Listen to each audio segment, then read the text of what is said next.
G6A, resistors, capacitors, inductors.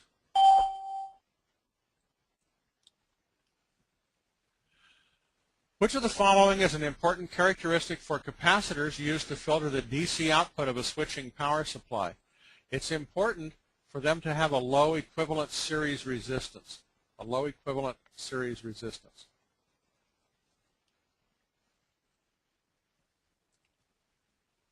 Which of the following types of capacitors are often used in power supply circuits to filter the rectified alternating current? Those are electrolytic capacitors. And if we look at how an electrolytic capacitor is constructed, they're a little bit different from some of the capacitors we've looked at because they're designed so that they form an aluminum oxide film when electricity is applied to them. Okay? And as far as construction goes, you have a couple of pieces of foil, aluminum foil here, with connectors fastened to it. And then this is rolled, then insulating material in between. And this is rolled up into a cylinder. And then the cylinder is put inside an insulating container like this, and those leads are brought out to make the connections to the two pieces of foil. Okay? One of the characteristics of an electrolytic capacitor is that it is polarized, and you can see on this case right here, this is marked as the negative pole of that capacitor. Okay? So this wire right here is the side that should be connected to the negative side. You'll notice also here that they show a positive and a negative side, and also on this symbol, positive and negative side. And it's very important that in designing or putting electrolytic capacitors into a circuit that polarity be observed. Which of the following is an advantage of ceramic capacitors as compared to other types of capacitors? Ceramic capacitors have a comparatively low cost. A couple of examples are pictured here. Here we have an ordinary ceramic disc type capacitor. And what it has is the two plates of the capacitor with a very thin ceramic material between them to insulate them. And then it's all coated on the outside with a ceramic material, which is then marked with the value. Okay, here's one called a chip capacitor.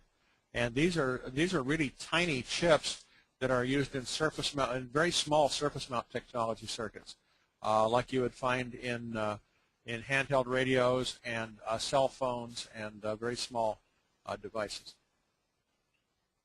But the advantage of these is they give you capacitance at a very low cost. Which of the following is an advantage of an electrolytic capacitor? An electrolytic capacitor gives a high capacitance for a given volume. So you get a lot of capacitance for the size of the capacitor.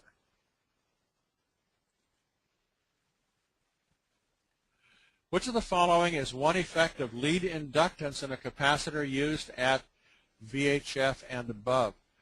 We think of a capacitor being all capacitance and a resistor being all resistance and an inductor being all inductance, but it doesn't work out that way because there are other things going on in and around these components. And as there is current flowing through the leads of the capacitor, and a magnetic field forms around there which provides an inductance also. So especially at VHF, very high frequency and above, that can be enough inductance to affect the capacitance. It may reduce the capacitance of the device. And it's kind of unpredictable. So you need to minimize that lead inductance as much as possible. And one way they do this is by using very short leads at VHF and above.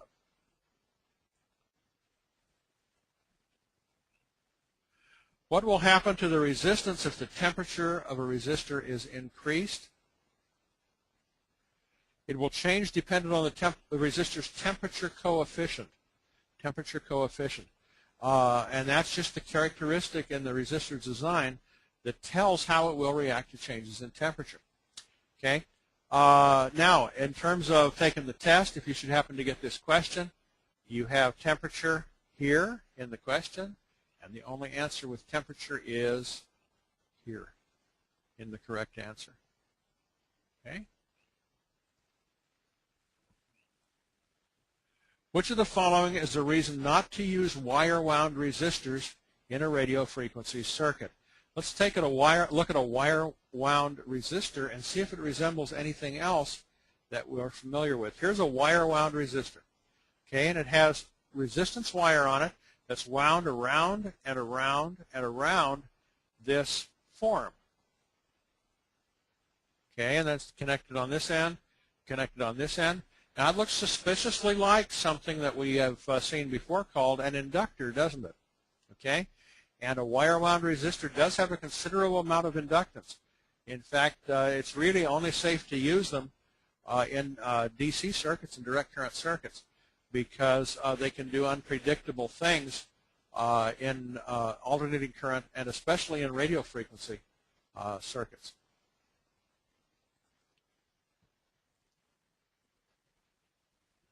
Which of the following describes a thermistor?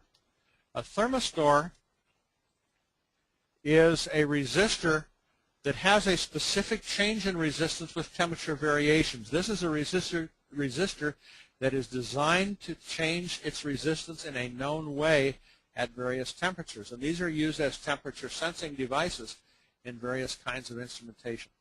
So a thermistor is a device having a specific change in resistance with temperature variations. And if you buy a thermistor, you're going to get a chart along with it that shows what the resistance is at all the various temperatures.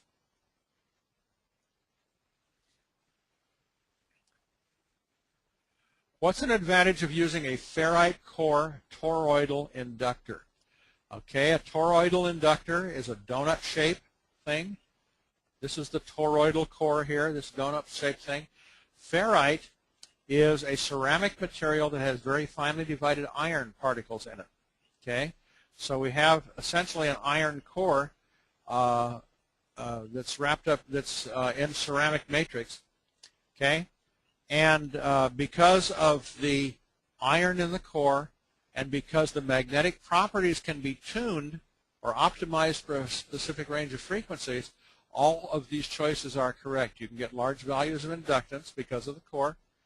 The magnetic properties of the core may be optimized for a specific range of frequencies, and because of the shape of the toroid, most of the magnetic field is contained within the core. So all of these choices are correct.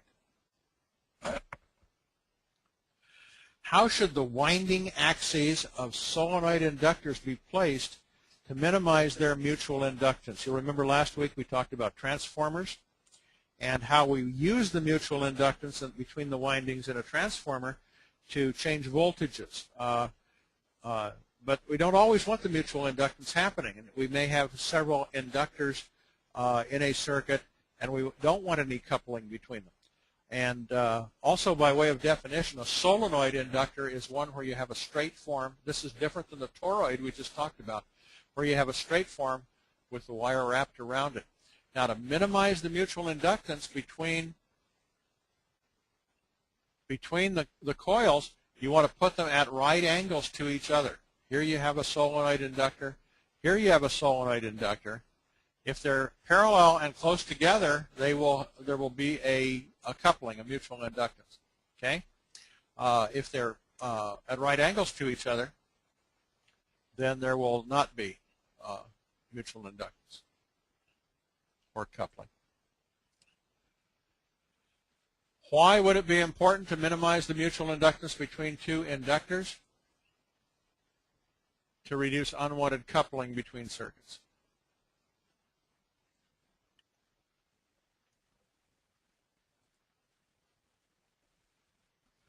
What's the common name for an inductor used to help smooth the DC output from the rectifier in a conventional power supply? To help smooth the output, we use an inductor called a filter choke. Right here, and has a fairly heavy iron core in it, and it has a single winding on it, and the current has to pass through that winding, and the effect of that filter choke is to help smooth out the pulsating direct current here and make it to smooth the output, to smooth the DC output. Filter choke.